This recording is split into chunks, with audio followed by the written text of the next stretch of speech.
Hello' বন্ধুসকল, Excel master ক্লাছলৈ আপোনালোকক স্বাগতম জনাইছো। আজিৰ ভিডিঅ'খনত আমি শিকিম যে কেনেকৈ এটা এক্সেলৰ ফাইল ক্ৰিয়েট কৰে, এটা ফাইল কেনেকৈ ছেভ কৰে আৰু এটা ফাইল কেনেকৈ অপেন কৰে, অৰ্থাৎ creating, saving and opening a file in Excel কেনেকৈ আমি কৰোঁ, আমি আজিৰ ভিডিঅ'ত দেখাম।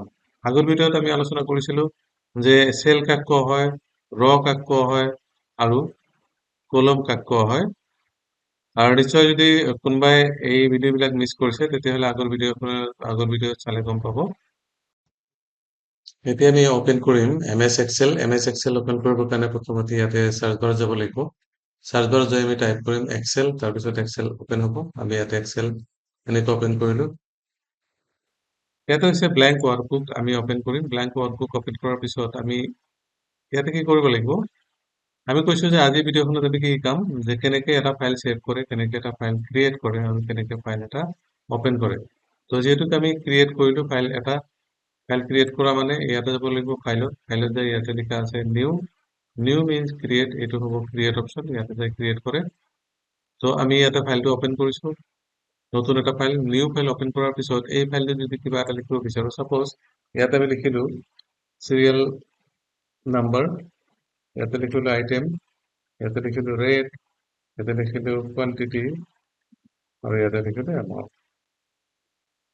ইয়াতে যদি আমি চিৰিয়েল নাম্বাৰ 1 দিওঁ, ছাপ'জ চিৰিয়েল নাম্বাৰ 1 দিলোঁ, ইয়াতে আইটেম দিলোঁ ছাপ'জ টি, ইয়াতে ৰেট দিলোঁ ₹10, ইয়াতে কোৱান্টিটি দিলোঁ 10, ইয়াতে যে আমি এমাউণ্ট লিখিব লাগিব। এমাউণ্ট কি কৰিব লাগিব, আমি ইয়াতে এটা ফৰ্মুলা দিব লাগিব, যিটো ফৰ্মুলা হৈছে দুটা চেলক আমি মাল্টিপ্লাই কৰিব লাগিব। অৰ্থাৎ ৰেট, এটা বস্তুৰ দাম যদি 10 টকা হয় তেতিয়াহ'লে 10টাৰ দাম কিমান হ'ব ইয়াতে আমি লিখিব লাগিব।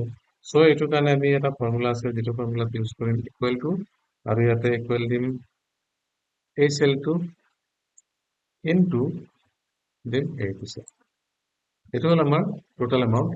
এইটোক যদি আমি অলপ ডাউন কৰিব বিচাৰোঁ তেতিয়াহ'লে ইয়াতে আমি ডাউন কৰিম, অলপ ডাউন কৰি দিলোঁ।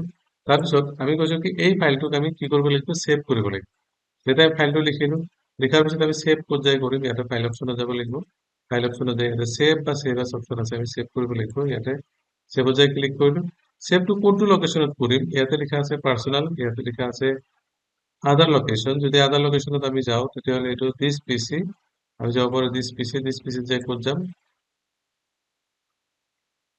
ডকুমেণ্ট, দিছ পিচি যাই ডকুমেণ্ট গ'লোঁ। তাৰপিছত ইয়াতে ফাইলৰ নাম দিব লাগিব। ইয়াতে ফাইল নাম দিম আমি ছাপ'জ ফাইল 1, আমি ইয়াতে দিলোঁ ফাইল 1। ইয়াতে save as type work Excel workbook, তো ইয়াতে যাই আমি ছেভ কৰি দিলোঁ। ছেভ কৰাৰ পিছত ফাইলটো ছেভ হৈ গ'ল। ছেভ কৰি দিয়াৰ লগে লগে ইয়াতে ফাইলৰ নামো কিন্তু ছেভ হৈ গৈছে। চ' আমি ফাইলটো এতিয়া কি কৰিব লাগিব, ক্ল'জ কৰি দিম। ক্ল'জ কৰি দিলোঁ। ক্ল'জ কৰি দিয়াৰ পিছত এগেইন আমি এক্সেল অপেন কৰিম। এক্সেল অপেন কৰাৰ পিছত ইয়াতে লিখা আছে নিউ আৰু ইয়াতে লিখা আছে অপেন। ইয়াতে নিউ লিখা আছে আৰু ইয়াতে লিখা আছে অপেন। আমি অপেনত যাই ক্লিক কৰিব লাগিব। অপেনত যাই ক্লিক কৰি আমি ইয়াতে দেখা পাম, ইয়াতে কিন্তু ৰিচিভ ফাইল আহিছে বা ইয়াতে ফল্ডাৰ আছে, মাই ডকুমেণ্ট আছে। আমাৰ যিটো ফাইল আছিল, আমাৰ ফাইলটো ক'ত আছে আমি এইটো চাব লাগিব। আমি ডাবল ক্লিক কৰিম, ইয়াতে লিখিম, আমি ডকুমেণ্টত যাম। ডকুমেণ্টত যাই ইয়াতে আমি বিচাৰি উলিয়াম ক'ত, এইটো ফাইল 1। আমি কি ফাইলত ছেভ কৰিছোঁ, ফাইল 1ত। চ' ফাইল 1ত ক্লিক কৰাৰ লগে লগে ফাইলটো অপেন হৈ গৈছে। এনেকৈ আমি এটা ফাইল অপেন কৰিব লাগে। তো প্ৰথম আমি কি কৰিলোঁ, ফাইল এটা ক্ৰিয়েট কৰিবৰ কাৰণে আমি ফাৰ্ষ্ট এক্সেলটো অপেন কৰোঁ। অপেন কৰাৰ পিছত নিউ ফাইলত যাব লাগিব। নিউ ফাইল অপেন কৰিলোঁ। অপেন কৰাৰ পিছত আমি কি লিখিম বা কিবা এটা ফাইল বনাব লাগিব। ফাইল বনাই এইটো ছেভ কৰিলোঁ। ছেভ কৰাৰ পিছত আকৌ আমি নতুনকৈ এইটো অপেনিং কৰিলোঁ।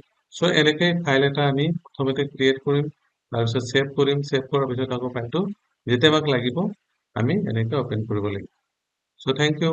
আজি ভিডিঅ'খন ইমানে।